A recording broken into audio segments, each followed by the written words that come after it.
আসসালামু আলাইকুম ওয়া রাহমাতুল্লাহি ওয়া বারাকাতুহু। সম্মানিত ভাই ও বোনেরা যারা এই পর্দায় বসে টিভির পর্দায় এখন মহানবী সাল্লাল্লাহু আলাইহি ওয়াসাল্লামের জীবন চরিতগুলো বোঝার চেষ্টা করছেন, শোনার চেষ্টা করছেন, সবাইকে অন্তরের অন্তঃস্থল থেকে মোবারকবাদ জানাচ্ছি। আমাদের মহানবী সাল্লাল্লাহু আলাইহি ওয়াসাল্লামের সাংস্কৃতিক জীবন কেমন ছিল সে সম্পর্কে আমি ধারাবাহিক কয়েকটা পর্বে শেষ করার চেষ্টা করব।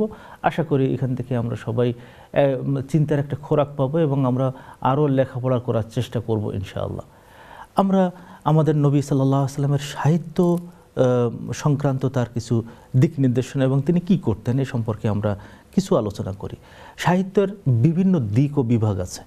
সাহিত্যের বড় দিক হলো প্রোজ, যেটা হলো গদ্য সাহিত্য, আরেকটা হলো পদ্য সাহিত্য। আপনারা জানেন পদ্য সাহিত্য বিকশিত হয়েছে বহু আগে, গদ্য সাহিত্য বিকশিত হয়েছে অনেক পরে এসে।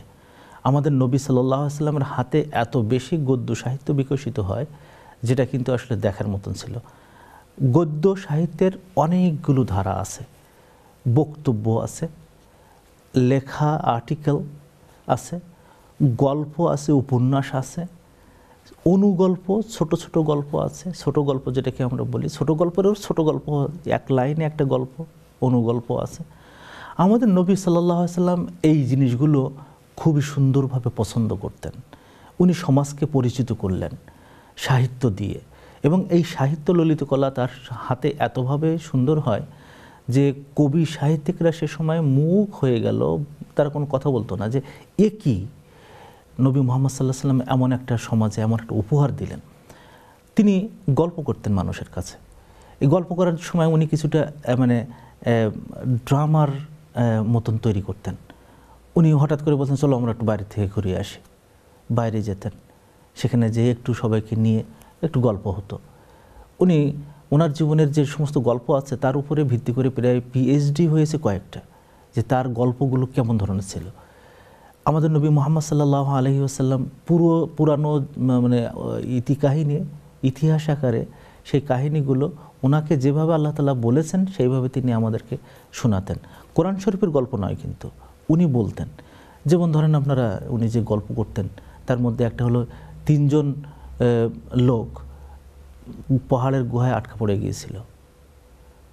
এখন সেখান থেকে তারা কিভাবে বের হয়, তাদের আমলের দোহাই দিয়ে আল্লাহর কাছে দোয়া করে সেখান থেকে বের হলো। এত সুন্দর বর্ণনা আপনারা দেখবেন। যেহেতু আমি যে কথাগুলো বলছি থিওরিটিক্যাল, এই জন্য ওই জিনিসগুলো আমি সব না বললে আপনারা ওই গল্পগুলো একটু পড়ে নেবেন, জেনে নেবেন।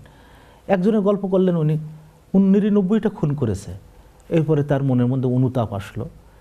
একজনের কাছে গেলেন, পাদ্রির কাছে, যে আমি আল্লাহর কাছে ক্ষমা চাই। পাদ্রি বলল তোমার কোনো ক্ষমা নেই। ওই লোকটা ওই পাদ্রিকেও মেরে ফেলল, 100 খুন করে ফেলল। এখন সে বাঁচার কোনো উপায় আছে কিনা, আরেকজনের কাছে গেল যে আমি কি বাঁচার কোনো উপায় আছে? বললো হ্যাঁ উপায় আছে, তুমি এই শহর ছেড়ে আরেক শহরে যাও, সেখানে একজন ভালো লোক আছে, তার সাথে কিছুদিন থাকো, ভালো হয়ে যাবে। এরপরে যেতে যেতে পথের মধ্যে লোকটা মারা যায়। এই যখন মারা যায় তখন যেহেতু তওবা করে যাচ্ছে, আল্লাহ তাআলা তাকে জান্নাতের অধিবাসী করে দিয়েছেন। এই যে গল্প উনি করলেন, এত সুন্দর হৃদয়গ্রাহী গল্প উনি করতেন। সূরা ইউসুফ একটা গল্পের কথা, এবং আল্লাহ তাআলা বলেছেন যেটা আহসানুল কসাস। আহসানুল কসাস মানে অনেকে অনুবাদ করেন শ্রেষ্ঠ গল্প, কথাটা ঠিক নয়। কসাস মানে গল্প করা, শ্রেষ্ঠ গল্পের অবতারণা। এমনভাবে গল্পগুলো করা, একটা গল্পের মধ্যে অন্তত 100টা গল্প জুড়ে দেওয়া, এবং ওর মধ্যে অনুগল্প আছে। একটা বাক্য, ইন সারাকা ফাকাদ সারাকা লাহু আখুন লাহু মিন ক্বাবল, ইন ইয়াসরিক ফাকাদ সারাকা আখুন লাহু মিন ক্বাবল। এই ছোট্ট একটা মানে লাইন, এই লাইনটা একটা অনুগল্প বলে। এই অনুগল্প মানে এই লাইনের মধ্যে বিরাট একটা গল্প নিহিত। এটা কিন্তু আমাদের নবী সাল্লাল্লাহু আলাইহি ওয়াসাল্লামকে আল্লাহ তাআলা শিখাই দিয়েছেন, এবং তিনি ওইভাবে করতেন। ছোট্ট একটা পরিসরে একটা নিয়ে আসতেন, এমন সুন্দর করে হৃদয়গ্রাহী একটা গল্প নিয়ে আসতেন উনি, যেগুলো কিন্তু বোঝার মতো। উনি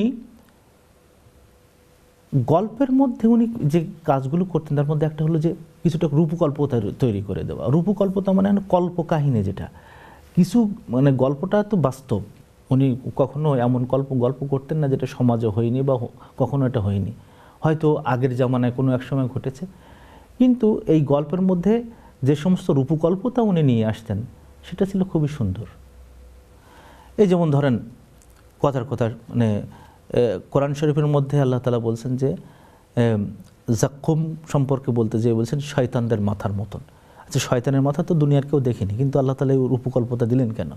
এটা বুঝাতে দিলেন যে এমনভাবে মানুষের সামনে কথা বলতে, এমনভাবে শব্দ নির্মাণ করতে, এমনভাবে ইলাস্ট্রেশন নিয়ে আসতে, যাতে করে মানুষ বুঝে তার মনের মধ্যে যেন এটা মানে হৃদয়ঙ্গম হয়।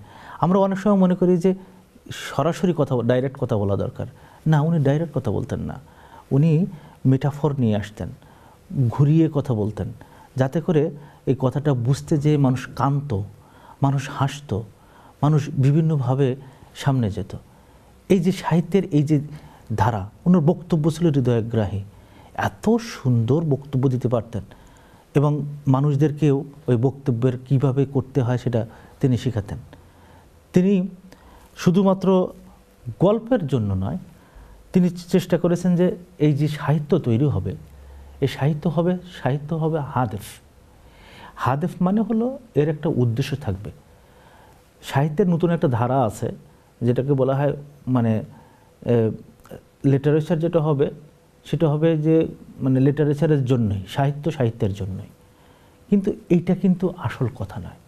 আল্লাহ রাসূল সাল্লাল্লাহু আলাইহি ওয়াসাল্লামের সাহিত্যের একটা মূল কথা ছিল এই, তুমি যা কিছু রচনা করবে, যা কিছু লিখবে, তুমি তোমার মাধুরী দিয়ে লেখো, কিন্তু তার একটা উদ্দেশ্য থাকতে হবে, অবজেক্টিভিটি থাকতে হবে।